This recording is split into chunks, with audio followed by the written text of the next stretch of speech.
Hayalperestlerin, risk alanların, denemekten korkmayanların cesaretinden doğduk.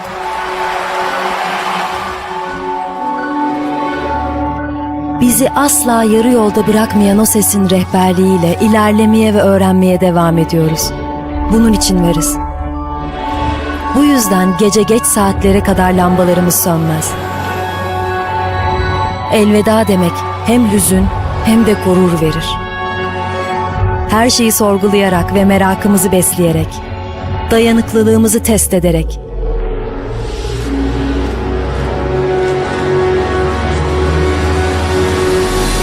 sınırlarımızı aşarak, ilerleyerek ve yeni ufuklar açarak yeni bir yol buluruz. Yeni icatlar çıkararak, kendi yolumuzu çizerek. Burası fikirlerin doğduğu ve yeni fikirleri doğurduğu, bizim de doğduğumuz, birlikte büyüdüğümüz ve yükseldiğimiz yer. Burası Yakın Doğu Üniversitesi.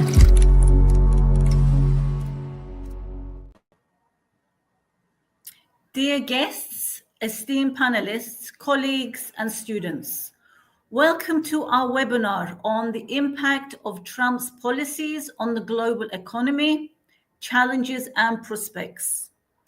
Today's webinar could not be more timely. Over the years, we have seen how economic decisions by world leaders can ripple across the globe, and few have been as impactful as those introduced by President Donald Trump. From trade wars to diplomatic shifts and changes in foreign aid, his policies will leave a mark that I am sure we'll be feeling for years to come. This is why today's discussion is so important. As the world experiences economic uncertainty, shifting alliances, and evolving trade policies, it is crucial to take a closer look at Trump's strategies and especially what they mean for different regions around the world.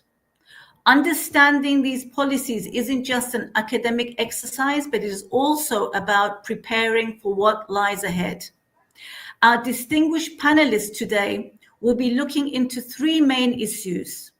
Number one, will Trump's tariff strategies be beneficial? Number two, what impact his policies will have on the Middle East? And three, how will Trump's policies shape economic prospects in Africa? I encourage everyone here today to share their thoughts during the question and answer session so our webinar can be a lively and, more importantly, a meaningful session. So without further ado, I want to hand the floor over to our moderator and our organizer of today's event, Assistant Professor Dr. Abidemi SOMOYE. Thank you. Okay, thank you, Professor Sherife, for your time. Thank you for that introduction. And welcome everyone to today's webinar, the impact of Trump's policies on the global economy, challenges and prospects. And so we are going to go to our first speaker for today, who is Professor Dr. Hasan GÜNGÖR. I'm going to read his short biography. Sit back, relax, ask your questions if you have any, and learn as much as you can, because it will help you to make better decisions. Professor Dr. Hasan GÜNGÖR was born in Famagusta, Cyprus in 1968. He went to Nami Kemal High School and completed his secondary education there. He pursued higher education both in Eastern Mediterranean University and Marmara University, earning his PhD in 1999. Professor Dr. Hasan GÜNGÖR began his academic career as a full-time lecturer at Yeditepe University in Istanbul before transitioning to the Department of Economics at EMU. From 2001 to 2004, he served as Undersecretary at the TRNC Prime Ministry Office, where he established TRNC EU Coordination Center. He also contributed to some legislation development and served as a member of the Board of Directors of the Investment and Export Incentive Fund. Professor Dr. GÜNGÖR also worked in the financial sector and contributed to the development of a new regulatory and supervisory framework for the comparative companies in North Cyprus. It was a member of the Economic Cooperation Committee between TRNC and Turkey. He participated in United Nations-led meetings on the Cyprus issue and was involved in preparing a comparative settlement plan. Dr. GÜNGÖR returned to teaching in AMU. In 2009, he rejoined the TRNC presidential delegation, where he was chairing the Turkish Cyprus delegation on economic matters at the Cyprus talks. In January 2011, he was appointed as the undersecretary at the president's office. After a short while, he was appointed as the chair of the technical committees on the UN-led Cyprus issue negotiations. In 2014, after the presidential elections, Professor Dr. Hasan GÜNGÖR returned to AMU, where he still serves as the professor of economics. He has published over 40 scientific papers in top journals in applied economics and finance, attended many conferences, and supervised many master's and PhD students. He also serves as an elected member of the Faculty Council. And so, Professor Dr. Hasan GÜNGÖR will be speaking on the impact of Trump's tariffs policies on the global economy, the impact of Trump's tariffs policies on the global economy. Okay, over to you, Prof. Thank you very much, Abidemi. Thank you for the beautiful introduction. Good afternoon, everybody from the beautiful island of Cyprus. I'm not sure if everybody is from here, but even if you are not, you can be 100% sure that we live in a beautiful island in Eastern Mediterranean and very close to Middle East, which is a little bit problematic nowadays, but I'm sure we will have good times in the future. So I initially want to thank to the organizers who invited me as a speaker to this beautiful webinar very much. Basically, I'll be talking about the US President Trump's trade policies and their impact on the global economy. But before we proceed, we initially need to remember the role of trade tariffs and their protectionist impacts on the trade we have today. And if we are talking about tariffs and quotas and international trade, then that takes us a little back, by 2,000 years, where the Silk Road was the first major route that connected East and West. It was the route that transported the silk from China to Rome in Italy. This is how it all started. And throughout the history, international trade went through a series of serious developments, which created the global trade we have today. And understanding the key roles of trade in economics created popular trends and thus fostered our willingness to discover new routes and expand our consumption possibilities and the welfare. Okay, and with that respect, the development of international trade theories made it easier for us to understand the significance of the trade in our short lives on this earth. Today, in about 80 years of life expectancy, we have access to almost everything we need and want. This is possible only with modern international trade networks we have all around the globe. I just want you to spare a few seconds and think that whether you are having in possession of anything that is produced with your local economy or you don't, because you will end up seeing that most of the things that you are having right now with you are not produced with your local economy. They are imported from different destinations and they are provided for your use. Therefore, trade plays very key role in our lives, and in this modern world, it is more like a very ordinary thing. But in fact, when you look into it, it is not an ordinary setup that we have today. So still going back, development of mercantilism in 16th century Europe was the first attempt to theorize the trade. But Adam Smith in 1776, with his famous book of Wealth of Nations, and then David Ricardo of 1817 on the principles of political economy and taxation, were the pioneers and contributed a lot into our understanding of how international trade should work. And developments in the Ricardian theory is well documented in the literature. You can find lots and lots of writings about Ricardian theory. And in this line of developments, it is widely accepted that elimination of protectionist trade tariffs and quotas or other forms of trade barriers expands our production and consumption possibilities. And this is called the free trade we have today.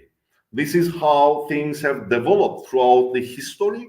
Therefore, all the goods and services that is available in our consumption basket from other nations reach us through lines or through tubes or channels of the international trade we have today. Of course, the recent developments in know-how and technology is still shaping the global trade, and these developments help us to have even more free trade. For example, the mobility of labor now is accompanied by the mobility of capital and mobility of the other factors of production, where our output can move to foreign markets very quickly. This is valid even for highly perishable goods. For example, it is not a grape season in Cyprus nowadays, but in almost all the supermarkets, you can find grapes. Now, you have to ask yourself, how long do grapes last? Couple of days, maximum a week. And those grapes are grown in Chile, South America. They were harvested over there and shipped from South America to Cyprus, which is like more than 5,000 miles. How could that be possible? As I said, the network of international trade or global trade now is highly developed, and it enables our consumption, it expands our consumption possibilities as well as production possibilities, because for us or for anybody to consume those goods and even some services, someone has to produce that.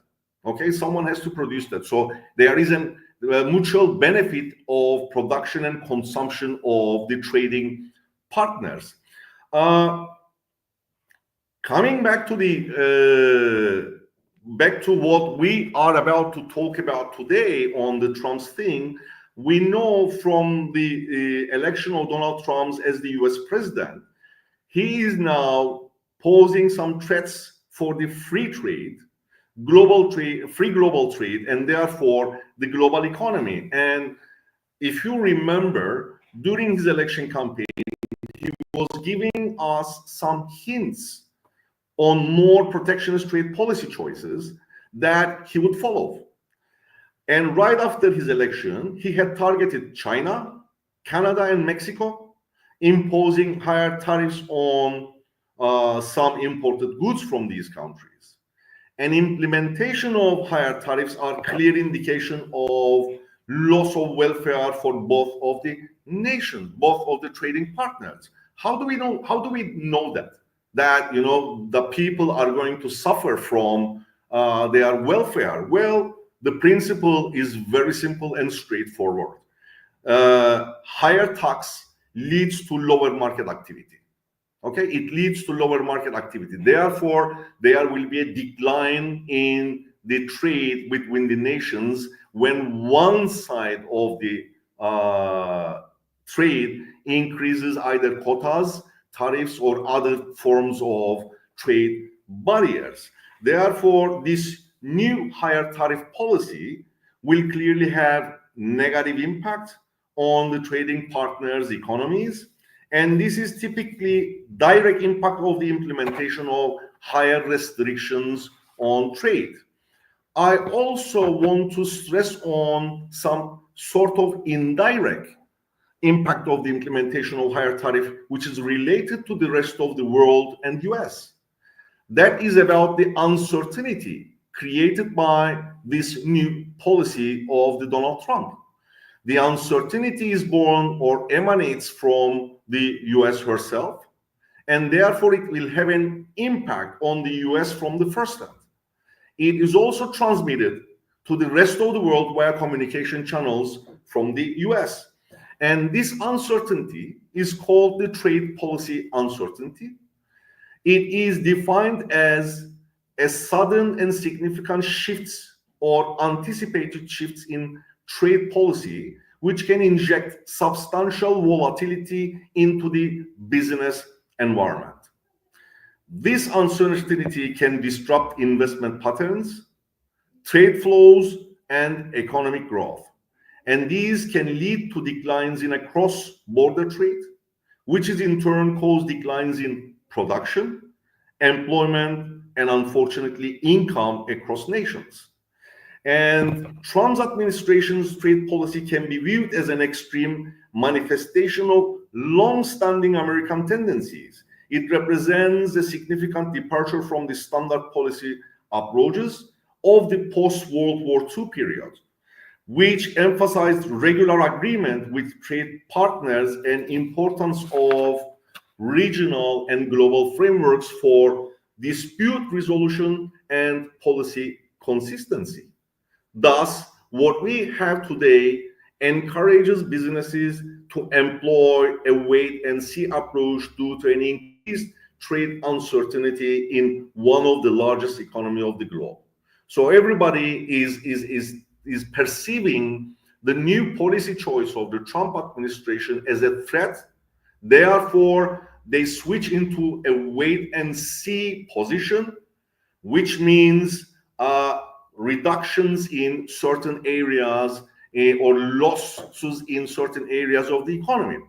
First of all, increasing trade policy uncertainty is going to hit the US itself. For example, our empirical research showed that there is a time-varying negative relationship between trade policy uncertainty and overall US economic trajectory. In US, trade policy uncertainty leads to decline in, for example, business investments. So people who are planning to have further business investments in order to accelerate the trade between US and the other countries now, as I said, switching into a wait-and-see approach to see how far this tariff or restrictive approach is going to last in the United States. Secondly, literature suggests that trade policy uncertainty has negative impact on exchange rates, on trade patterns, and it is a greater threat for emerging economies than developed economies. Additionally, higher trade policy uncertainty causes exporters to delay their entry into new export markets. Additionally, US trade policy uncertainty is powerful enough to predict global output volatility. Therefore, all those news coming out from United States of America stating that new administration is going to implement a more popular protectionist approach will make people to produce less, will make Americans to consume less, and will make Americans to consume more expensive, and will make other nations under more uncertainty, which will cause some other troubles like reduction in the production, therefore employment, and therefore income. Recently, OECD announced that Trump's new trade policies will lead to a lower and slower global output, but greater inflationary pressures. OECD expects that US, Canada, and Mexico hit harder by trade wars. As I have mentioned a few minutes ago, that Canada, Mexico, and China have been the first three countries targeted by the new policy choice. But China seems to be strong enough to face with that. But I'm not personally sure whether Canada and Mexico will be strong enough to kind of keep the cost of this new protectionist approach low, not to have any troubles in their economies. Well, I'm not going to spend more time on these issues because I believe that I have given you a framework, and I will conclude my short presentation here saying that I'm not personally very optimistic about economies for next 4 to 5 years globally, but I'm optimistic that failure of Trump's and Trump's-like policies will eliminate such policy shifts in near future and contribute more to the stability of the global economy. I thank you very much for your patience. I am looking forward to answer your questions if you have any. Thank you.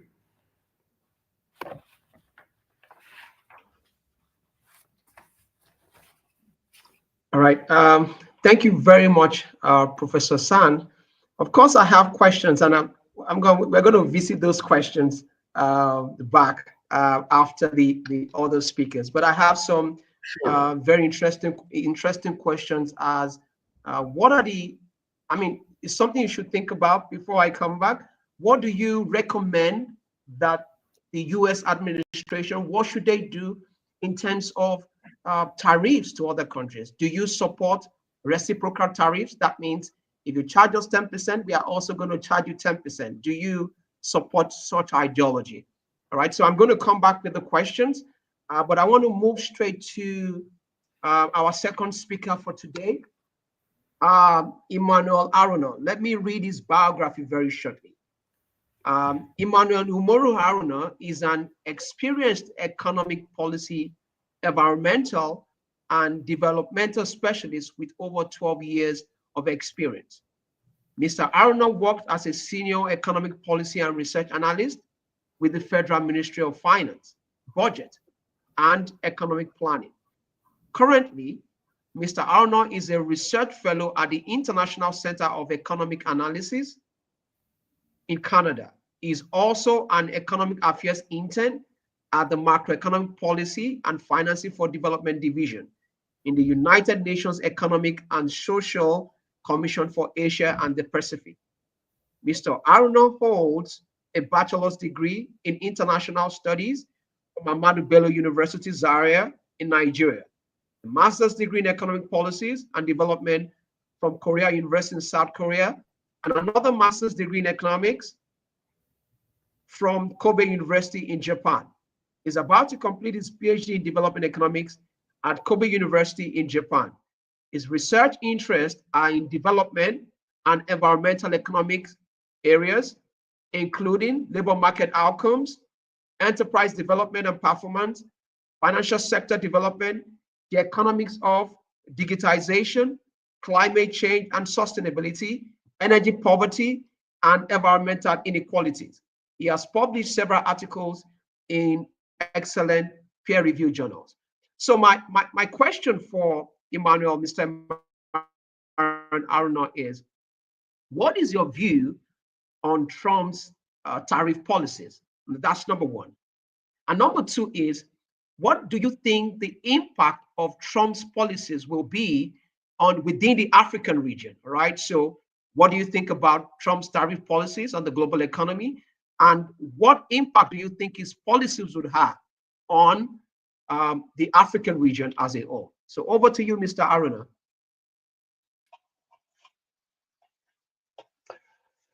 Hello, good evening from here, Japan. So thank you very much for having me.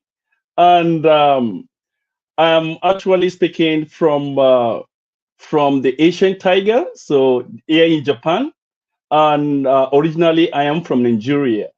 So I would like to first of all thank the management of Near East University for inviting me, and also Dr. Abidemi for this wonderful invitation. And I think this topic that we are currently discussing is very important as we experience this global uncertainty, and which it happens that Asia, particularly East Asia, is the center or the locus of this tariff war. Thank you very much. Let me just start by addressing your first question. When we talk about tariff, we need to also understand that tariff is also a component of taxes, and government relies much more on revenue to fund developmental activities or maybe projects. And when we look at this tariff from the global perspective, coming from the most powerful global economy in the world, so in terms of the size of the market GDP, let's also look at it from different contexts in terms of value addition, like the ratio to GDP. Tariff as a component of taxes, revenue. So it just on average is around 0.3% to the United States GDP. So, and when you now begin to quantify it, so just like what Professor Hasan earlier mentioned, that everyone knows. So there are several evidence that also suggest that the tariff, the burden of tariffs will be transferred to the consumer, which will remain the household. There are evidence in terms of empirical researches.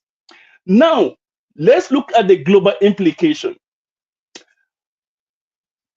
When President Trump assumed office in March earlier this year, he signed 93 executive orders.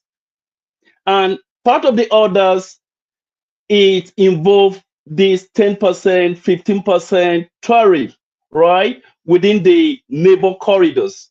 So which is Canada, Mexico, and later extended to China with 10% increase. So which he promised to also scale it up, so within some certain condition. But now I want to pause here to ask ourselves, this is the era of free trade, right? So in consonance with the free trade objective of WTO, World Trade Organizations. So this tariff, is it a kind of restricted in terms of getting countries to do certain activities or respond to certain situations? So this question, I will leave it maybe later on, so we will look at it carefully. But in summary, tariff contribution to the ratio contribution to the GDP of the United States is just a kind of marginal compared to the gains that US benefit from this free trade. So maybe it is because of the electionary promises, because Trump stated clearly that this will happen, and here we are experiencing this tariff. And as we all know, from an economic perspective, from a point of view, there must be a kind of retaliatory kind of tariff, right? We have seen how the Canada government responded shortly, and we have seen how the Chinese government also responded so swiftly. So this tariff war, who is to face the burden? So we all knew, and there are empirical evidence, that the consumer will always bear the burden of this tariff. Now, to your second question, connected to Africa. Yes, indirectly, because in terms of the gains from freer trade, there are direct and also indirect gains from trade, from international trade, right? So Professor Asst also spoke a little about the rules of origin. Some of us consume goods. We don't know where does the good comes from. Where is it being produced? Where has it been shipped? So we need to understand this concept of rule of origin. So some of the goods that we really consume, or that Americans really consume, might not really originate from the US. Some of them might not really originate from China. So it can originate from Mexico. So these are the kind of rules of origin, right? So, and again, in terms of the value added, I mean gains, right? So some of the goods are being shipped to Mexico, being transformed, and also be shipped to the United States. So these rules of origin has been a kind of great kind of, bone of contention in terms of international trade. Then linked to Africa, you know, there are statistics, there are evidence that many African countries, especially sub-Saharan African countries, are consuming nations, right? So in terms of our marginal level of productivity is very low. So there are evidence to that. And if some of those goods are being shipped from China or maybe produced in Mexico, so definitely it's going to affect in terms of the purchasing power of an average household in Africa. For example, so in Nigeria export crude oil, right? So in terms of getting those byproducts like PMS back to Nigeria, so we have seen how this trade global uncertainty scale up the prices almost 3 times. So these are the disadvantage, or maybe the other side, dark side of this global uncertainty. And who is facing the brunt is purely households that are really facing the brunt, right? Then coming back to trade agreement, we all know that since 2000, President Bill Clinton facilitated this initiative that we call AGOA, African Growth and Opportunity Act. And since inception, African countries, especially sub-Saharan countries, has exported an estimated value of goods more than 100 billion. So this is massive. So in the sense that African countries can begin to export textile material and some of the apparels into the United States. It's like a gains from African leaders, right? From African countries. And many countries in Africa really benefited or have a kind of stronger in terms of revenue from this kind of export. Number one on the trench is Ethiopia, and second is Nigeria, right? So because of the size of the market.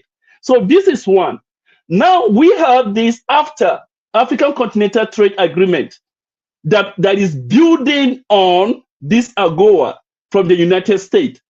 So imagine if this has been cut off, right? Then the possibility about sustaining the African Continental Trade Agreement will be seriously affected. And let me link you directly to the 2 important Trump policies that will directly affect Africa. Number one is EO 14199. By withdrawing funding from some of the UN agency, and it has been common. So we have seen how United States now announced its withdrawal from World Trade Organizations and other similar agencies. And the second executive order is the EO 14162, which is putting America face in environmental agreement, so which Professor Hasan actually touched on. So what does that mean? It means that we all know that Africa is not really in terms of in the club that emits CO2, but we feel the impact of climate change.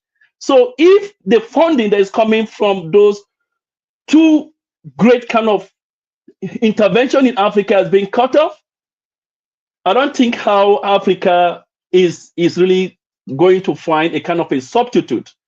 Now to conclude, who is to feel if the United States now cut off those kind of interventions, so in Africa, with related to all those like AGOA or maybe the African supporting African Continental Trade Agreement, who is going to fill the vacuum? Is it China or is it the other Western countries? So this issue has been debated seriously because the volume of intervention of the US government to Africa is very huge in terms of size. So I will stop here. Thank you very much. So thank you very much, Mr. Haruna. Don't worry, I have my questions. After Professor Nur, then I'll come back to my questions. Because one of the things I wanted to ask you was, in terms of funding, do you think those, for example, aid and funding and support that are going through the African region, do you think those funds are being used properly?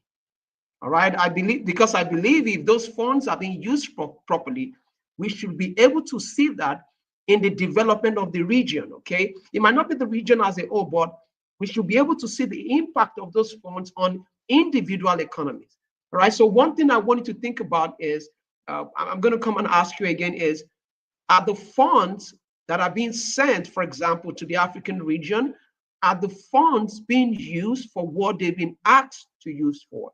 Because that's part of the argument of the United States government to say, hey, we are sending funds, for example, aid to Africa, and is being used for something else.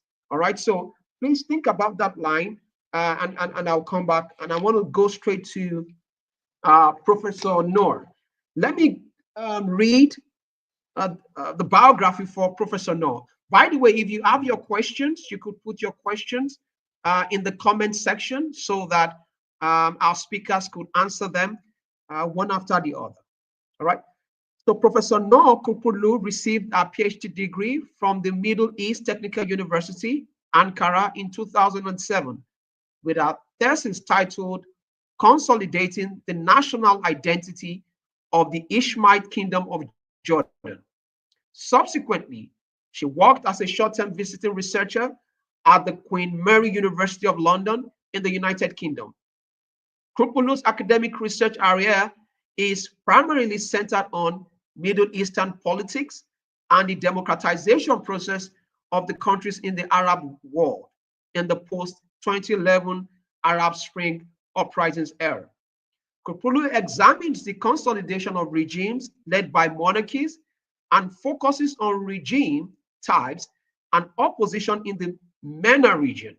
She published research articles including Middle East Policy, Middle Eastern Studies, Digest of Middle Eastern Studies, and British Journal of Middle Eastern Studies. In her recent studies, Professor Nur has focused on the dynamics shaping state society in the MENA region. Professor Nur also has co-authored publications published by Journal of Balkan and Near Eastern Studies, Southeast European and Black Sea Studies, and Mediterranean Politics.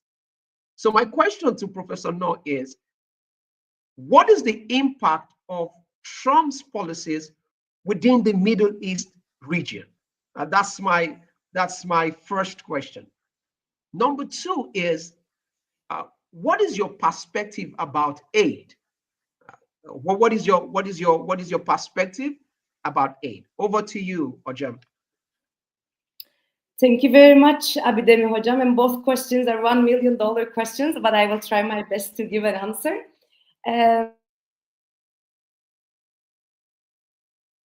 For actually making me part of this event, which is organized by our Faculty of Economics, Administrative Sciences, and the Department of Economics. So it seems like that I will be adding a political dimension to this webinar, which is a timely webinar, as Professor Şerife EYÜPOİLLÜ also mentioned. So let me also take this opportunity to thank our guests, Hasan Hoca from EMU, and also EMMANUEL Haruna from Japan, for making this panel actually, let's say, possible. Today, I will try my best to focus on several issues that I think the Trump administration has an impact in making or remaking or reshaping the political situation in the region, or kind of a regional, let's say, politics. So I will be focusing on an issue which has become so, let's say, controversial, especially when you consider the political elites in the region, how they actually gave a reaction with respect to US President Donald Trump's statements, announcement on the reconstruction of Gaza.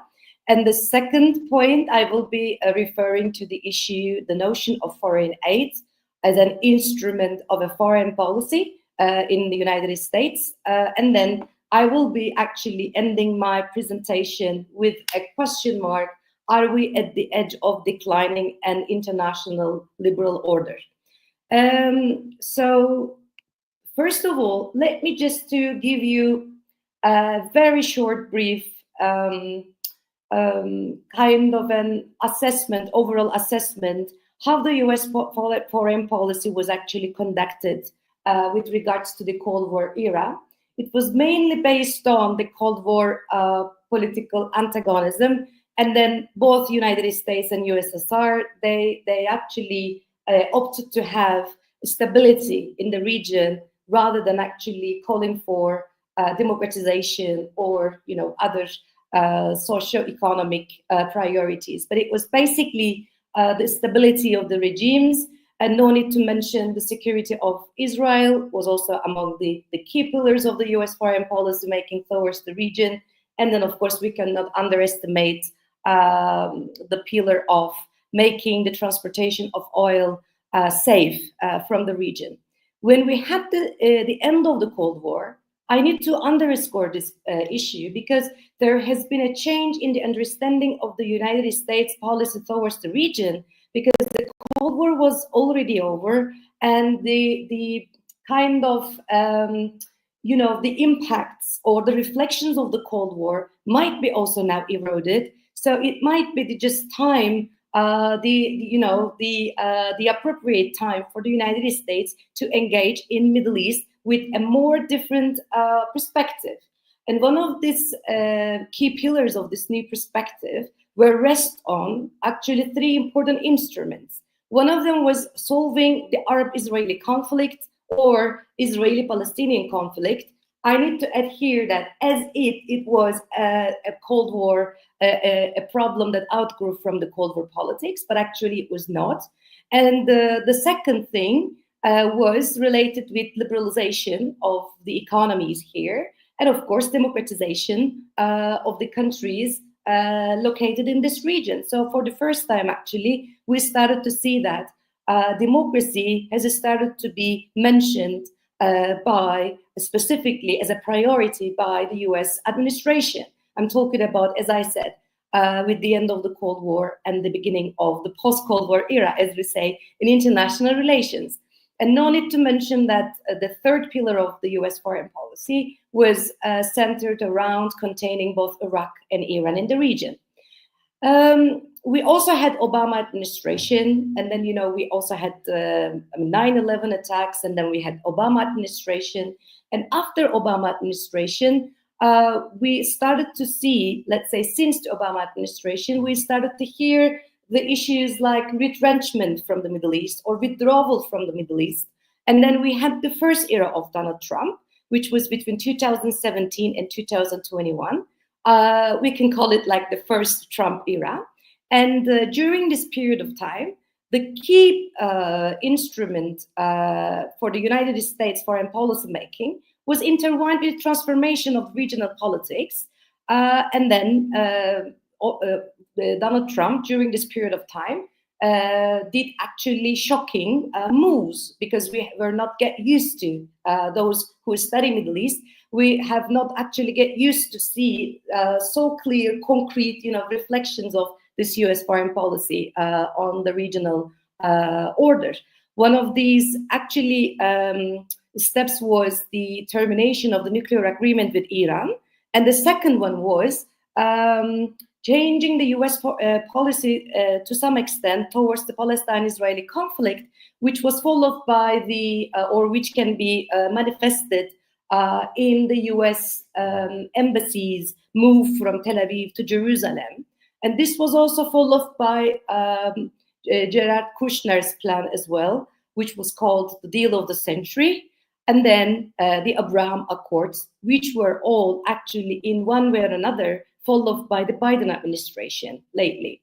So during this period of time, when we had the end of Biden administration and the beginning of the second Donald Trump era, we can say, one of the most contentious issue was actually the outcome, what has happened over Gaza after 7th of October, and then the US announcement on Gaza plan. And then when we were, following, observing what the US administration officials have articulated during this time and onwards, was that US President Donald Trump has shocked the world by announcing that the US could take over and own Gaza, and which means the relocation of the population living on Gaza territory. This proposal, for many political analysts, marks one of the fundamental shifts in the US policy on the Middle East, indicates, because it in such a way led us to see that consensus, the international consensus on the Palestinian issue, which is based on a two-state solution, comprises Gaza and the occupied West Bank. To some extent, we can say tacitly or explicitly, this was actually a consensus that have been internationally recognized for a while. So it seems like that, is there going to be a shift from the US foreign policy with regards to the settlement of the Palestinian question?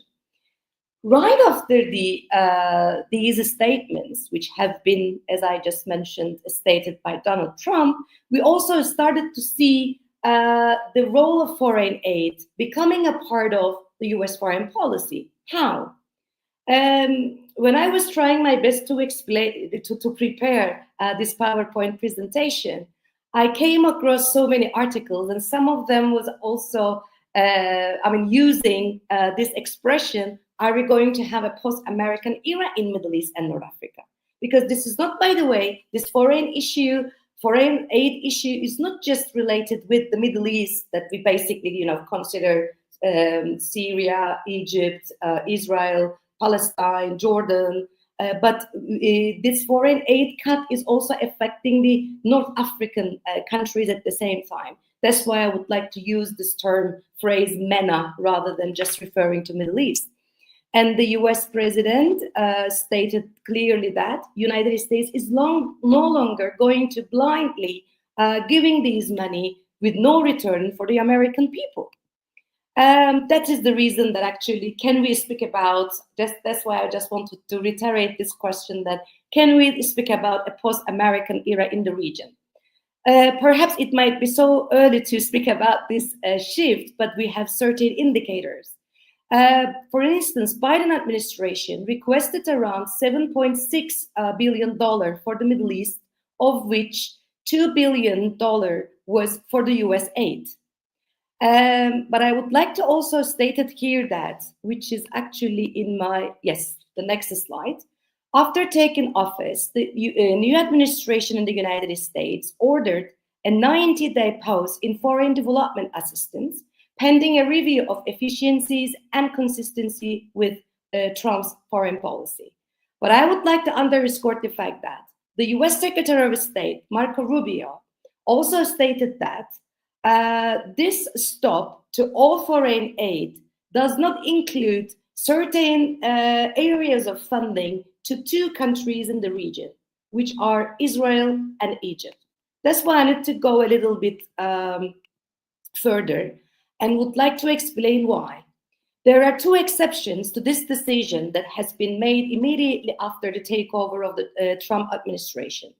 One exception to this ending of the foreign aid that has been articulated is the exceptions for the military assistance to Israel.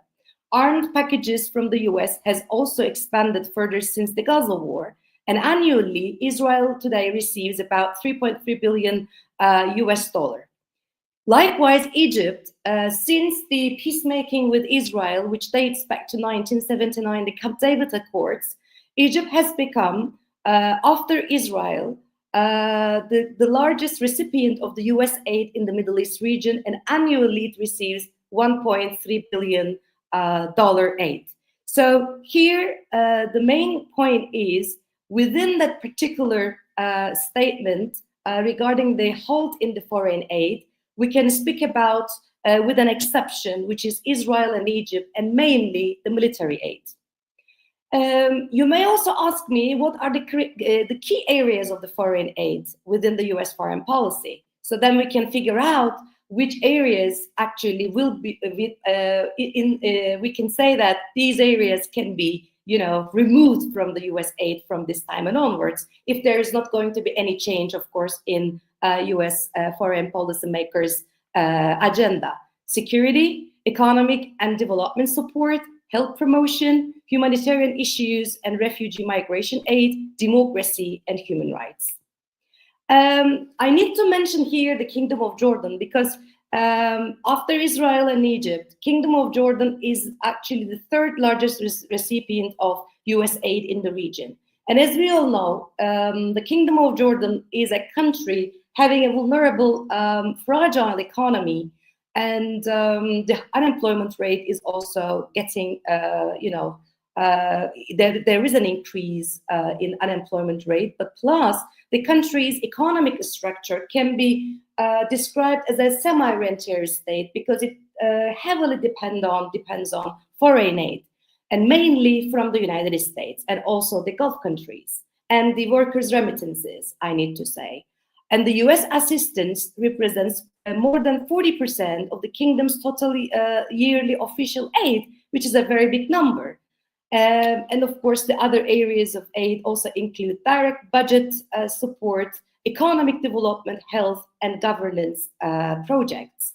So when we consider in which areas the US aid is going to be removed from the MENA region, it includes Egypt, Iraq,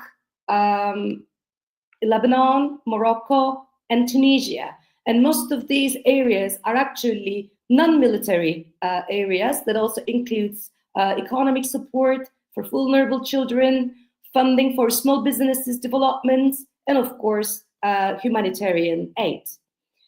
So what is going to be the next? Because it seems like that with the announcement of the Gaza plan by the US administration, there has been also certain extent of discussions about cutting the foreign aid, especially to Egypt and Jordan. And then we also have witnessed these cuts in certain areas. This has been also mentioned in one of the articles written by Amy Hawthorne, which was published by the Arab Center, Washington, D.C., the think tank, the research center. A senior Trump official recently described U.S. democracy promotion as a regime change and as against the national interest discourse, in fact. So this can also show that we can see that the United States may prefer more the stability of the current regimes in the region, and then this also shows the decline in the US aid towards democracy, human rights, or the empowerment of civil society institutions. So then this led me to think about this question, and I'm very sure that the researchers, the students, our colleagues who are all listening to us right now may think about this question. Is there a decline in the American norms and values worldwide? Because normally the foreign aid is also used by these countries as a normative instrument, which is also a liberal idea at the same time. So with the cut in the foreign aid, can we also think about a drastic shift since the post-1945 order or hegemonic stability that the United States actually led to emerge, to uphold? Because that hegemonic stability also included, and it was based on partially, let's say, consent building. That's the reason that I would like to also quote Amy Hawthorne, a Middle East expert, because I would like to end with her a quotation from her Trump's cuts will deepen the divide between the wealthy Gulf nations and the aid-indebted countries in what is already among the world's most unequal regions. So thank you very much for listening to me. I hope I had the chance to bring a political dimension to this timely event. Thank you, Abidemi Hocam, for all your support and efforts. Thank you so much, Ajam. Thank you so much. So I'm going to start my questions with you. And so I have two questions, Ajam. The first one is, what kind of policies do you think the United States can implement that would guarantee a kind of peace within the Middle East region? What kind of policies do you think, what kind of things do you think they can do that will guarantee peace within the Middle East region? Because we can't have growth or development without peace. So what are the kind of things they can do, policies they can implement to guarantee peace within the Middle East region? And my second question is there any way that the government or any country who is granting aid to other country, are there ways to think that they can monitor the use of those aids? Can aids be monitored in such a way that they can be used for the right reasons, not for maybe politicians or political leaders to use it for their own personal benefit? So is there a way that aids can be monitored in such a way that it can be used for the right reasons? Those are my questions, Hocam. Thank you very much, Hocam. But let me to tell you that for and foremost, the first question is very difficult to answer, but I will try my best because this is a very big issue that we all discuss, in the classes, in the conferences, and in Middle Eastern studies. Because thinking about achieving peace in Middle East is a very complicated issue, because that's why I would like to start maybe with this explanation or a kind of an overall assessment that first we should understand what are the main causes of the problems. Because if we don't understand the main causes of the problems, what we can do can be just problem solving and for that particular moment, and we may not stop ourselves to see the reproduction of the conflicts and the problems later on. And maybe the other thing that I would like to mention is we need to name it as peacemaking rather than the management of the crisis, because these are two different things. You can manage the crisis, you can manage the problem, yes, for a while, but what about making peace? It's something really different. So we should understand the same thing from the word peace. I think that should be the first thing that I would like to underline.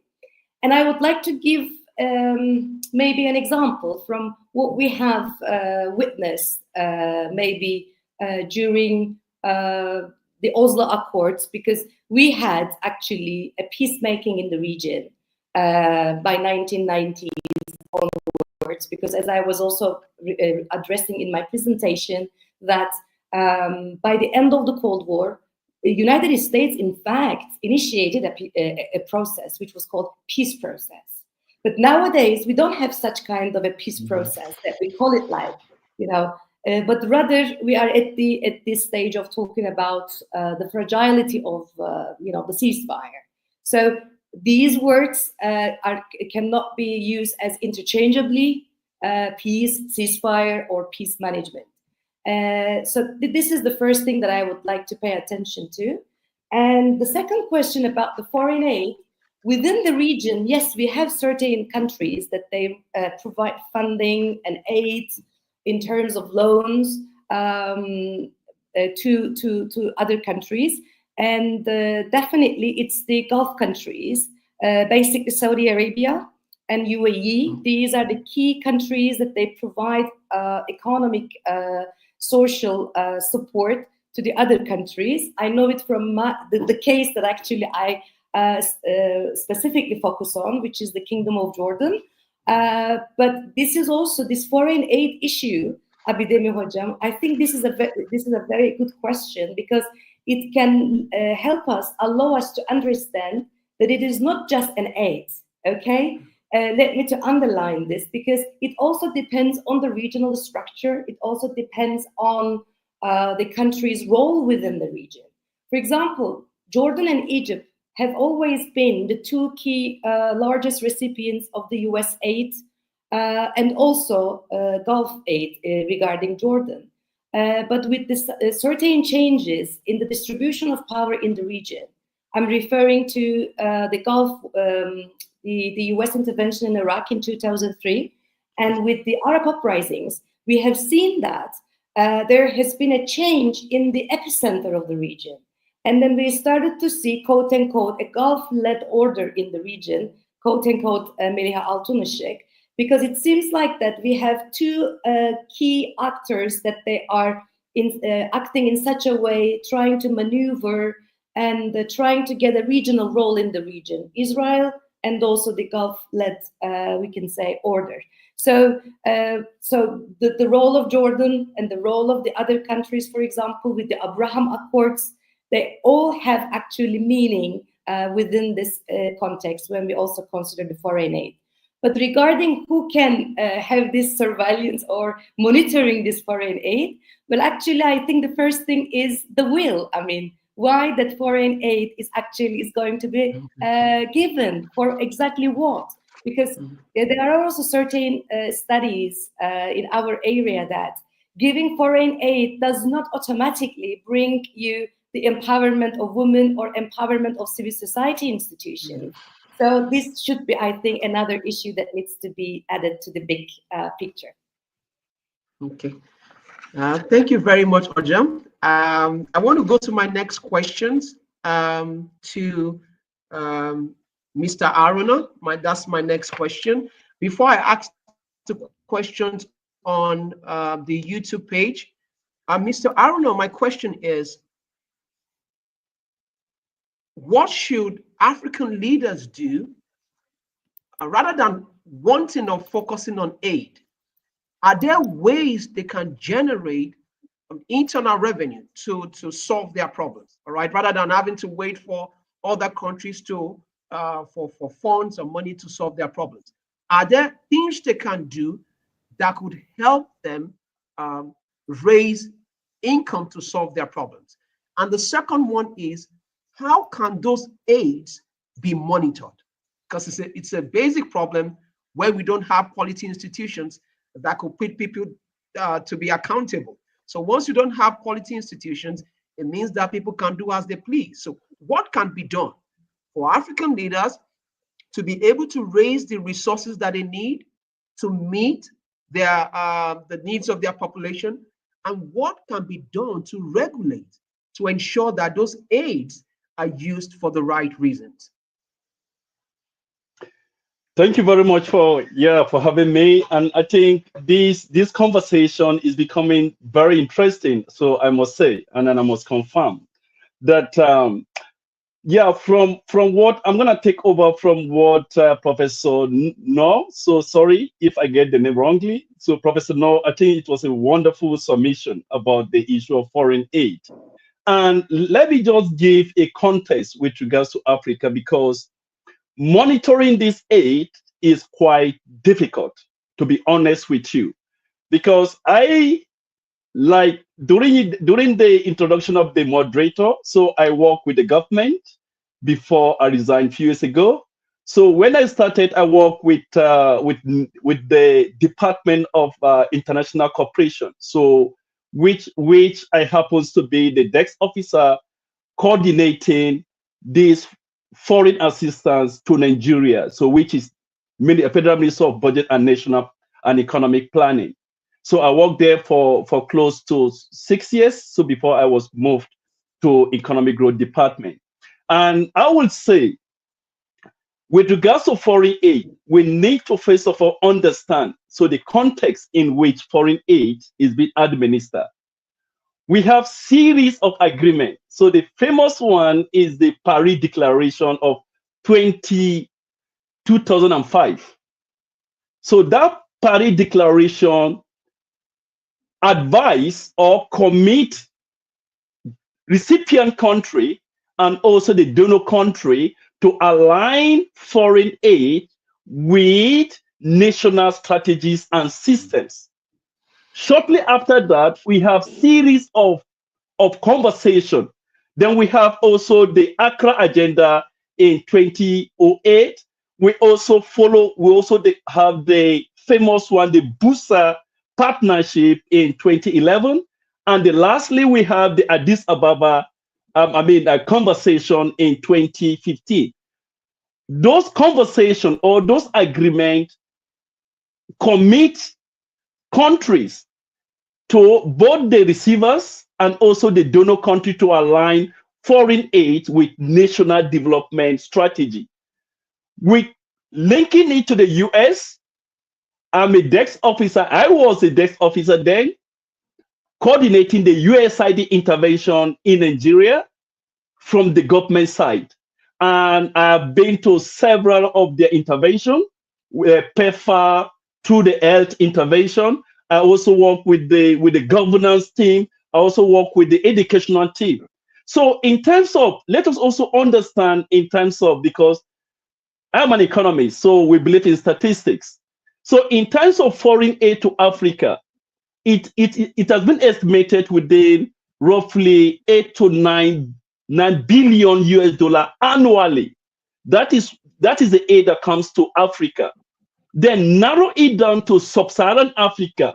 Almost 92% of the aid goes to sub-Saharan Africa, which is around 7.5 billion every year. This is huge. How do we now monitor this aid? It's enough to change the narrative, right? So in terms of the development challenges that we're having, this aid from only single donor, so which is the United States of America, then not to talk about several donors, right? Then how do we now monitor it? Monitoring and evaluation of this aid can be very challenging. Because why? Because of the kind of systems that we have in African countries, weak institutions. And those kind of aid are like a commitment from the US government. Let me give you one example. I'm a beneficiary of this YALI. So it's very famous in Africa, Young African Leadership Initiative. I benefited twice. I was trained by the US government in Africa as a young public servant, change maker within the Ministry of Budget and National Planning.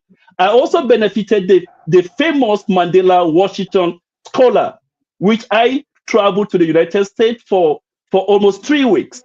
Those are interventions that the US government is supporting the young generation of Africa to change the narrative. Correct me if I'm wrong. Just go to Google and type YALI. You will see what those fellows are changing the narrative with the support from the US government. So also similar intervention has been given to the Latin America and also the Middle East, whereby young changer were being supported by the US government to build their capacity, both in governance, that is in public servant, both in business and also in civil society. This intervention is very unique, right, to Africa, and we have seen it. Coming back to the issue of the pause of the 90 days foreign aid, which Professor Nur also highlighted briefly. So basically, based on me, that intervention, that pause would be a kind of a destructive to Africans. Why? Let me give you an example. In terms of the filling the gaps, to like I did mention, connecting my last conversation to this, is countries like China is going to fill the vacuum of this huge amount of money. So I leave it out to this conversation to actually discuss about it. So it's a very big challenge. Now, to address the second question about the issue of the way forward, which is very important, because conversation without way forward is nothing. The way forward now is this. The IMF recent study last year quantify remittances. We have seen how remittances outpace foreign direct investment. But is African leaders looking inward to see how they will use these remittances as a game changer to actually tweak the economy? It's something that the policymaker needs to look into. 2 weeks ago, I am my research cycle, so we estimated remittance induced investment in Africa. And we have seen a positive kind of linkage between those remittances that are channeled to investment in Africa, because most remittances are going through consumable, right? Not really things that will create employment, not only things that will generate a kind of trickle down to the economy, right? So supporting the household, building, engaging labor market input, right? So those things are things that we're supposed to look into, right? Let the investment that is remittances that is channeled to investment be looked into. And one thing that is very important, like I also mentioned in public conversation like this, is physical reallocation, right? So we need to minimize waste. In Africa, we waste our resources, which are not being prioritized towards the welfare of its citizens. So we also need to look at that. Then again, another one point that the low, maybe medium to long-term strategy would be to also look into this internal value chain approach, right? Is very critical because, for instance, Nigeria, we have a lot of resources, crude oil. Let me give you the famous one in Congo DRC. These iPhone chips, so we're all familiar with. I don't want to dwell more on. So these are things that we need to look also. Then lastly, linking industrial policy with the national strategy plans are very key. So in many African countries, I started to look at it. I look at their individual industrial policy. Is it really linked to the national strategy or implementation? No. So I think that there was a study being conducted with this famous UK economist. He advised that is where African policymakers are supposed to focus on, because our industrial policy is working in isolation from the rest of the sector of the economy. So I think, let me just stop here and allow others to contribute also. Thank you very much, Abidemi. Thank you very much. One key thing I picked about your response is the importance of remittances in fostering economic growth or development. So I picked that. We have some questions here. I want to start. This question is for Professor Hasan GÜNGÖR. This is from Professor Şerife. She said, my question is, given the objectives Trump outlined for his tariff policies, do you believe the policies will be effective in achieving these goals? And also, do you think there will be any unintended consequences? Do you think there will be any unintended consequences? Ojam, do you want me to read it again? Is it? Can I see that somewhere written? Let me. I'm coming. I can see that in the comment section. You can see that. That's from Professor Şerife. His tariff policies. Do you believe the policies will be effective in achieving those goals? My answer is clearly no, because Trump's actually new tariff policy doesn't have a very clear objective. We can't see that, there is a very clear rational objective behind those moves in changing tariffs. Well, as I said, there will be some unintended consequences, which is related to Abidemi's question of retaliation on the tariffs. Did I get you right, Abidemi? That was your question. Yes, Ajam. Yes. Okay, yes. Well, retaliation is a throat-cutting strategy. when countries start to retaliate with each other, it will end up nowhere but, you know, killing each other. Therefore, what I would say is that, you know, at the end of the day, both countries are going to win, but the winning motivation will come from the one which is more democratic than the other one, because it is the democracy which will show people the burdens of the new tariff policy coming on their shoulders. For example, I was reading a paper a couple of nights ago about this webinar, and I came across an information that there is an estimation that the new tariff policies of the Trump's administration is going to add $1,200 per capita in United States of America per year. Okay, now this can be visible if and only if you have a democracy. Okay, so all those tariffs, not only in United States of America, but also in Canada, Mexico, and China, will be visible once they are implemented and once the doses are increased. And as I said, the one that is more democratic will have a reaction to that. And I hope that it is the United States of America. It's the American democracy, I believe, that will kind of backfire to the administration, saying that, okay, hold on, guys, I don't want to pay a couple of $1,000s more for nothing, basically for nothing, because you wanted to have a different policy choice. I don't want to share that cost. That's the only hope I have. Thank you. Professor Hassan, thank you for your response. One of the reporters asked Donald Trump about, does he think there will be a recession in years to come? And he said he doesn't want to worry about that the country is going to make so much money that they wouldn't know where to spend that money. So my question to you is, based on his recent tariffs plan to generate as much revenue as possible through different means, through cutting the cost of governance, do you think the economy could run into a recession in years to come? Did you have any projection like that? No, I don't. Okay, Ajam. Let me see. I think we should have one more question here. Well,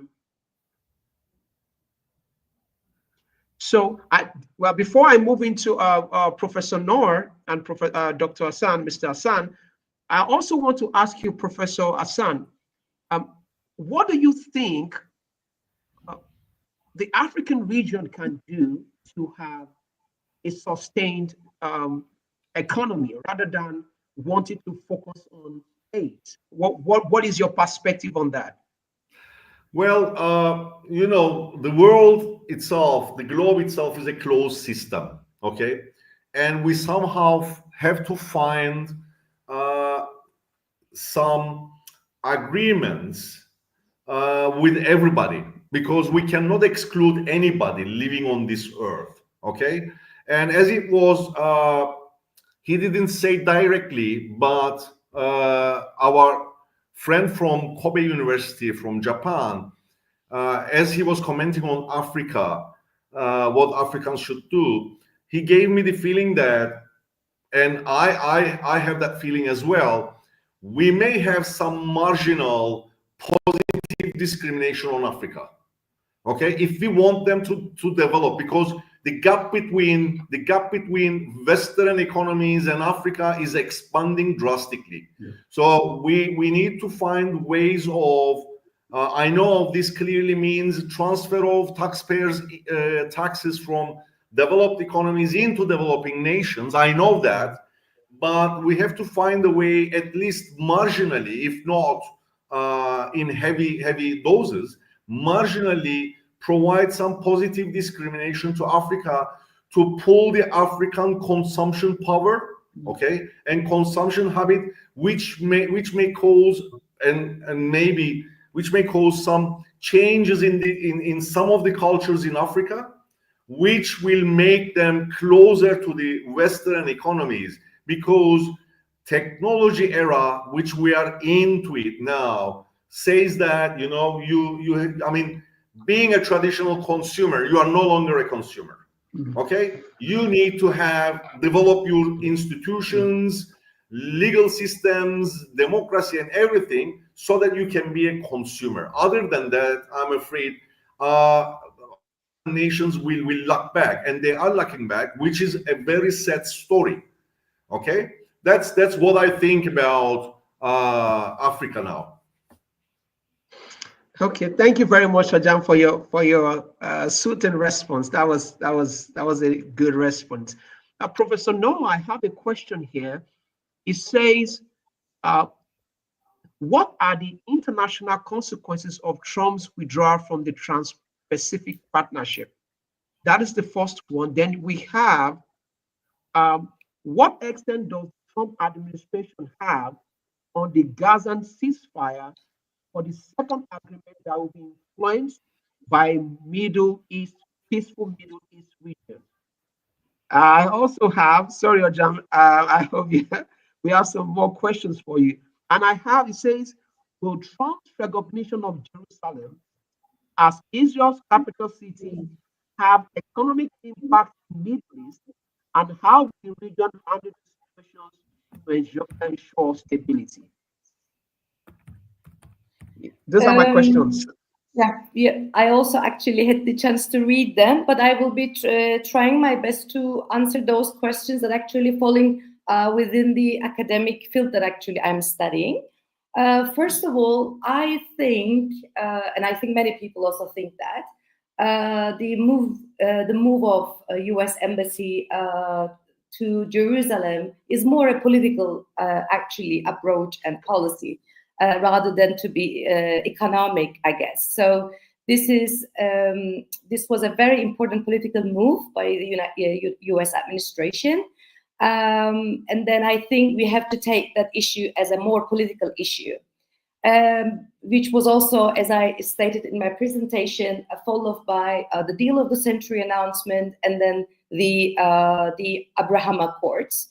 And regarding the more, general question about, U.S. foreign policy towards the region and what we can see in the upcoming days with regards to the Gaza issue or the Palestine question, I would like to mention that right after the Trump administration announcement on Gaza plan, which was more maybe I can use this word like a flamboyant, kind of response to the reconstruction of Gaza.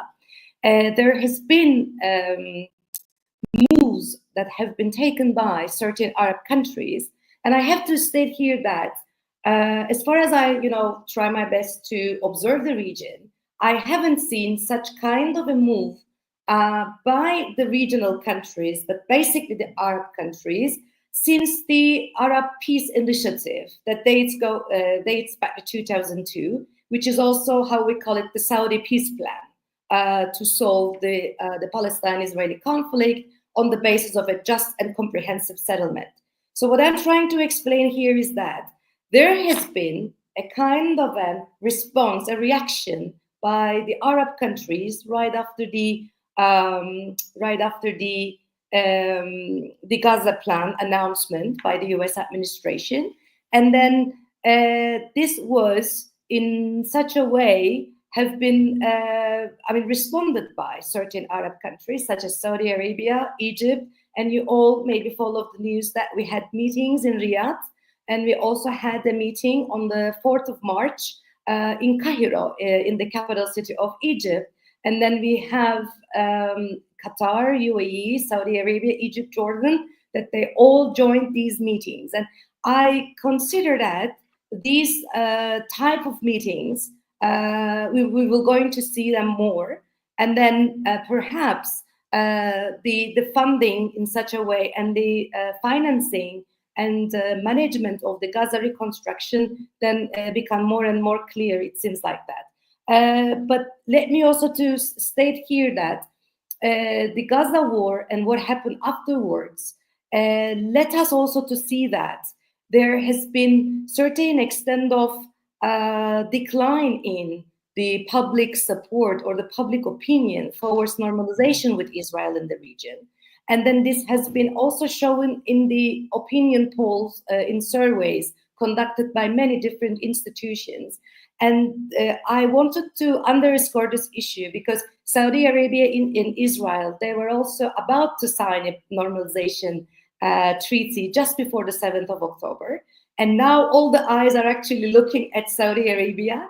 And then I also read in in one of the newspapers that all the roads go to Saudi Arabia. So it seems like that the Saudis take on position with respect to the situation in Gaza and also the future of the Palestine-Israeli conflict, I think needs to be highlighted, because we have seen that this normalization between two countries, Saudi Arabia and Israel, has already been linked to the Palestine issue right after the 7th of October. So we will see probably in upcoming days what's going to be the new outcomes about these issues. Thank you. Okay, I have another question here, Ojam. Thank you so much for your response. Maria says, how Trump's policies on Syria and Afghanistan affect economic stability and reconstruction efforts in the region? Well, as we all talk about that there is a reconstruction process in Gaza, definitely we can also talk about that there has been certain tectonic shifts in Syrian domestic affairs as well.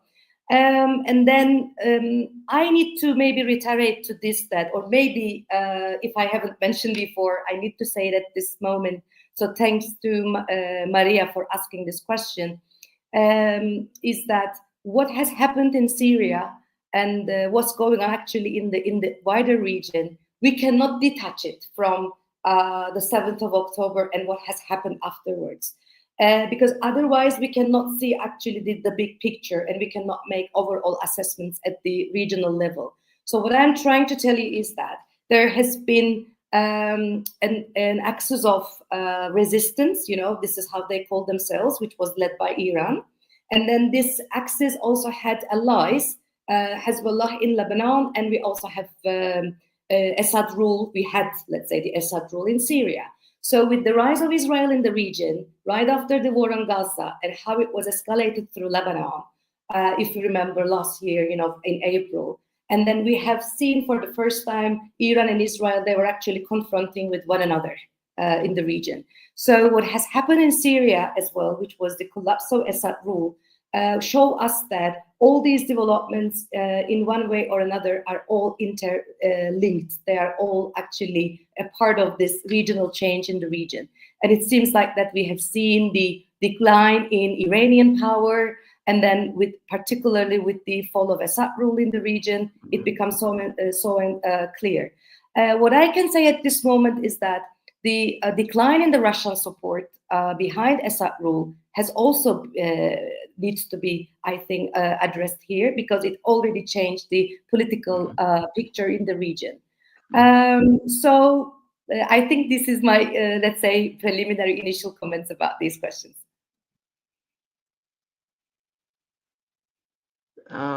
Thank you so much, Ojam. Trying to see if there are more questions. Ruben says Africa's problem is not aid, but 1 second. Says Africa's problem is not aid, but corruption. The tax system in my country, Ghana, enables foreign investors to repatriate a large proportion of profits to their home economies. Corrupt officials in Africa collude with foreign investors to exploit loopholes in the tax system. We have one other question for Professor Nur. Onu says, America tried to solve economic problems between Israel and Arab countries with Abraham Accords. My question is, if America do that again, what would impact on Cyprus problem? Mm-hmm. Did you get that, Ojam? Yes, absolutely. Shall I start? Because regarding the question you can. about Africa, so you can go back to the our speakers.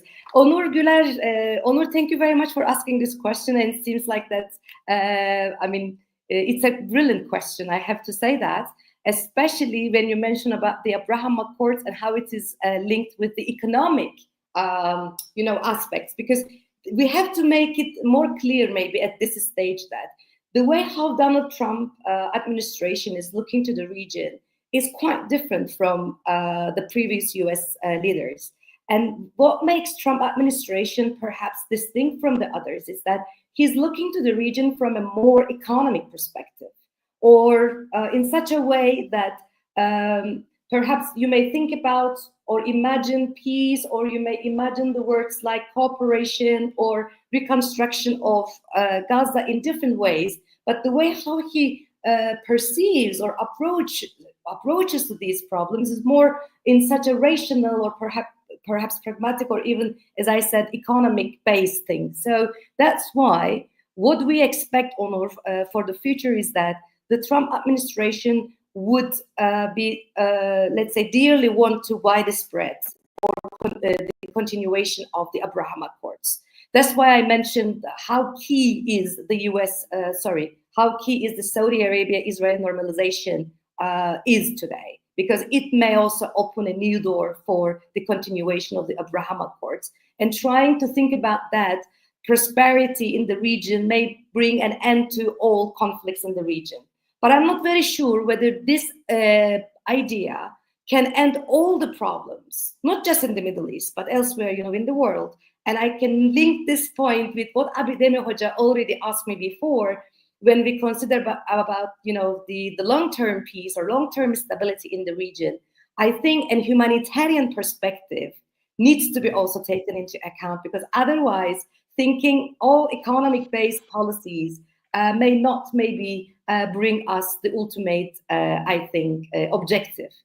And with regard to the Cyprus question, always we would like to include Cyprus question to all these equilibrium, which is quite, I think, normal, because we are so close what's going on right now in the Middle East. We're so close to Palestine. We're so close to Lebanon and elsewhere. So, Cyprus has always been actually a case that we consider it as a protracted conflict.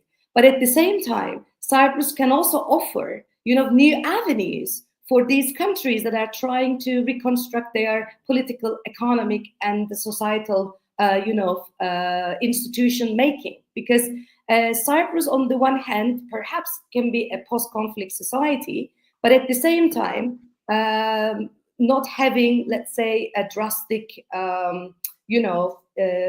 instability on the island may let us to think about how cooperation can also be done, how certain things such as confidence building measures can be also mentioned. And as we all know, there has been a new, there was a recent meeting that the community leaders, both leaders, they met in Geneva under the auspices of the United Nations. So Cyprus definitely can offer new avenues to think about how we can have a more prosperous and also stable and safer Middle East.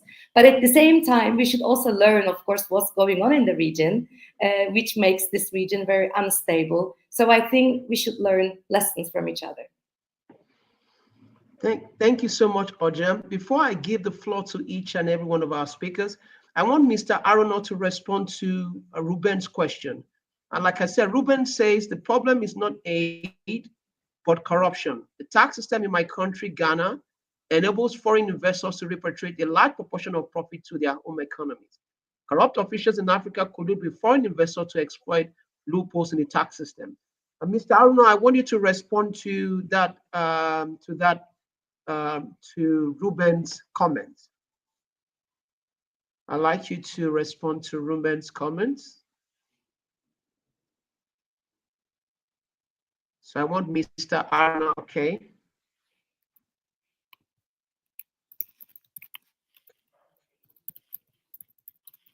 Okay, 1 second.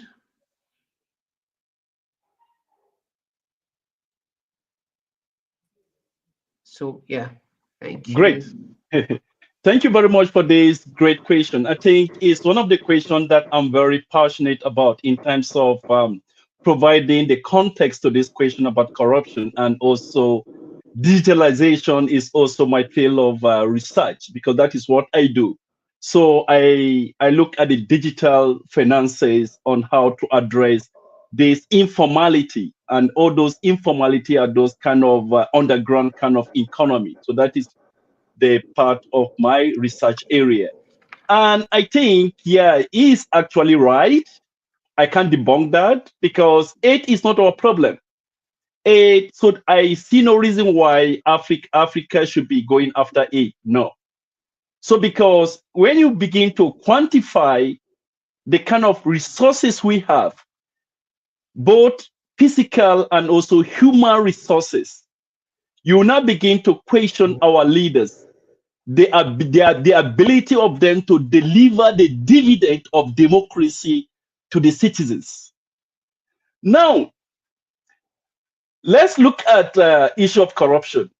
Corruption is also linked to institutions, right? How strong is our institutions? And that is why we have the 2024 Nobel laureate, so which is Johnson and also Robinson, right? So because of their groundbreaking research about how institutions also add to the decadence, so in terms of development within the developing countries context, right? Which Africa is not really an exception of that. And when we talk about corruption, corruption is not only in Africa. So we need to get that right. Corruption is globally. But in terms of the marginality, right? So when you now begin to put them into quantiles, like what economic will say, you find out that Africa is being placed in the upper quantiles of that corruption. So in that concept corruption, sometimes as a researcher, I ask myself, who gave that context? What is the difference between lobbying and corruption? So I don't want us to go deeper into it, because in the Western culture, they say it's lobbying. Why? When it comes to developing country, they say it is corruption. So what is the difference between to lobby, selling your dignity, and also to be involved in kickbacks, which is called corruption? That is why I was like, I'm studying in this East Asia. I live in China. I study in South Korea. I'm currently studying in Japan. This corruption is not that it's not also found here. It's found here, but the society is ashamed of corruption. Like when someone within my household or maybe within my client is being arrested or being prosecuted for being corrupt, it's like a disgrace to the entire client of that person. Now, what do I intend to say this? I'm linking corruption to culture, because the culture of the people really inform how that corruption is being embedded into the society. In Japan, people will intentionally go into commit suicide if they're involved in a corrupt practices, especially in the government. With regard to the tax, let me link that corruption to taxes. Africa, on aggregate, in terms of tax revenue to GDP, is within around 16, it's not up to 20%, within 19 point something percent tax revenue to GDP. In my country, which is currently the third largest economy in terms of the size, GDP, tax revenue to the GDP is merely 8 to 9%. Which economy survived that? It's practically impossible. So people are not really encouraged to pay their taxes, their fair share, because even the natural resources that we have, the revenue from oil, how has our leaders effectively utilized it? So people are not motivated to pay tax. And that is the context, the background of my study. We want to look at how can we motivate those informal businesses that are operating on the ground to begin to transit to the formal sector, to be able to pay taxes to the government, so that government will use this tax revenue to actually put into development projects. But that has been an issue. So with the connivement arrangement between businesses, especially the private sector, to siphon or to move those taxes is a very huge issue in Africa today. But now, as a way forward, how do we address that? That is the most important question. Professor Hasan actually mentioned earlier about the second arms of the government, which is the judiciary. Our legal system is being porous. We have seen how the executive manipulated the arms, the judiciary, to actually buy their kind of card. So with that kind of system whereby our legal system is being manipulated, it's very difficult for us to close that gap. But thank God for digitalization, AI, artificial intelligence. So there are studies in Kenya, in Malawi, and also in Uganda. The tax authorities are now using AI to begin to checkmate, address those loopholes. So which is a game changer. So that is why Professor Hasan is now advising to see, is there a way that we can go into agreement with the global north to see how those taxes can be repatriated to Africa? Practically is very difficult, because those diaspora that are working overseas need to also pay their fair share to the host government. So I think the issue about aid, if is my own opinion that aid has never worked for Africa, and we should not lie to ourselves. So we should now begin to look inward and see how we can be able to close those loopholes in which those corrupt activities is being perpetrated into the government system, and use these resources judiciously to also translate to developmental activities. So I don't know if I have answered your question now, Samuel. Yeah, thank you very much. Yeah, thank you very much, everyone. Thank you so much for joining us. Just to round up, I'd like to thank all our speakers, and I wouldn't mind them to give just a minute, just 1 minute on their final conclusion of their thoughts on the topics they spoke about. So from Professor Hasan, if he's still there, just a minute, 60 seconds, your conclusion. Then next to Mr. Haruna, then next to Professor Nur. Just then I'm going to round up finally. Professor Hasan, are you there? Just 60 seconds, conclusion. Yes, I'm here. I'm still watching this very interesting conversation and very interesting information that we are all sharing from different parts of the world. Well, 60 seconds. Okay, what shall I say in 60 seconds is that, you know, there are always ups and downs in world history, in world politics, and finally in world economics. I believe that we are the luckiest generation, because we also experienced crisis coming from health sector. That was like COVID-19, where everybody was studying economic crisis, this crisis, political crisis, you know, military crisis, and all of a sudden a virus came out from somewhere. They say from China. I'm not even sure of that. And then, okay, this is something that we never thought of. Now, how are we going to handle this issue? So what I'm saying is that it is not really good to be pretty pessimistic or too pessimistic. Okay, there is a certain degree of pessimism, but thanks God that we can learn from these experiences. And as I said, I'm optimistic in the sense that we are going to learn more from Trump administration, that, you know, bringing back protectionist moves are not going to make anybody having any benefit. So we should further, I believe that this will lead to a further freedoms in trade, in international trade, in global trade. And I believe that Africa will take part in that spectrum that it desires. Okay, that it desires. That's all I can say in 60 seconds. I think I'm out of time. Thank you. Thank you so much, Hocam. Then Mr. Haruna, 60 seconds, your final conclusions. Can you hear me? Okay, great then. So I would like to first of all thank the management of Near East University for this invitation. I really appreciate it. It's engaging, it has been constructive, and I've learned a lot. And in 60 seconds, what should I say? America first means other country last, right? So that is the implication. So to African leaders, it's like a wake-up call for them.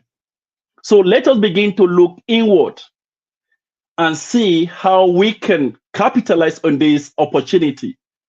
We did a study a month ago. We estimated these geopolitical risks with renewable energy in terms of production and also consumption in Asian countries, around 10 Asian countries. We now found out that some of the, because we use threshold analysis, we found out that even within the global uncertainty, there are certainties. We found out that this uncertainty can make country more productive because it's like working in isolation and also try to turn around most of all those, their deficit. And to the global leaders, it's high time for us to embrace peace. So irrespective of where the regions are, because it's with peace that we can achieve development. So without peace, it's very difficult for us to achieve development. And I think with this, so let me just close my own contribution here. Thank you very much, Abidemi. Thank you very much, Mr. Arnold. Then to Professor Nur, your final conclusion, 60 seconds. Yes, 60 seconds. First of all, it was an interdisciplinary, I think, discussion, very insightful conversation. And then I hope it also inspired the audience, and perhaps we can also organize, upcoming events in line with what we have learned, and then how we can, proceed for the future.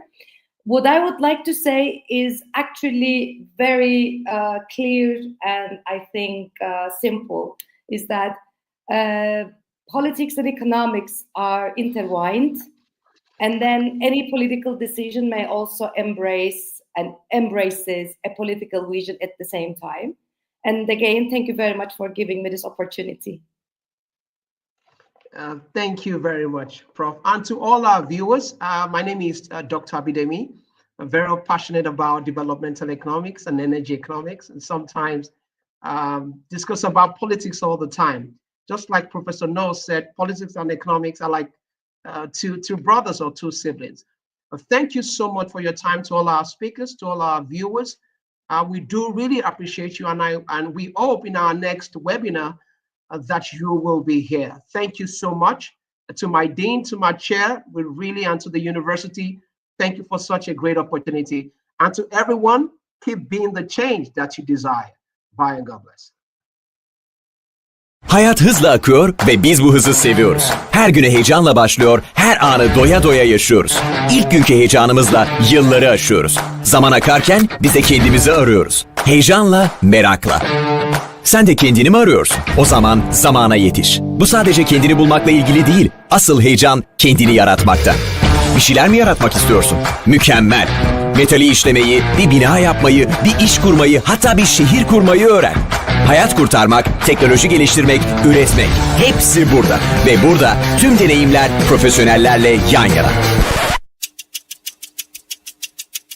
Ancak hızlı ilerlemeliyiz. Çünkü bugün şimdi gerçekleşiyor ve yarın çok yakın. Hayatta öne geçmek istiyorsan önce zamanın önüne geçeceksin. Hep ileri gideceksin. Bu Doktor Suat İrfan Günsel. Tanıyor musun? Onun da söylediği gibi. Üniversiteler toplumların dokuma tezgahıdır. Toplumları geliştirir, dönüştürür ve gelişmesini sağlar. O burayı bugünden yarına hazırlamak için kurdu. Senin için, ileriye gitmek için. Yana ya da geriye değil. Sadece ileri. Çünkü gelecek çok yakın. Hadi harekete geç. Fikirlerin ne kadar ileride olursa yarına o kadar yaklaşırsın. Yanındakileri de geleceğe taşırsın. Bu senin geleceğin, senin fırsatın şimdi. Hadi yarını yakın. Hepimizi ileriye götür.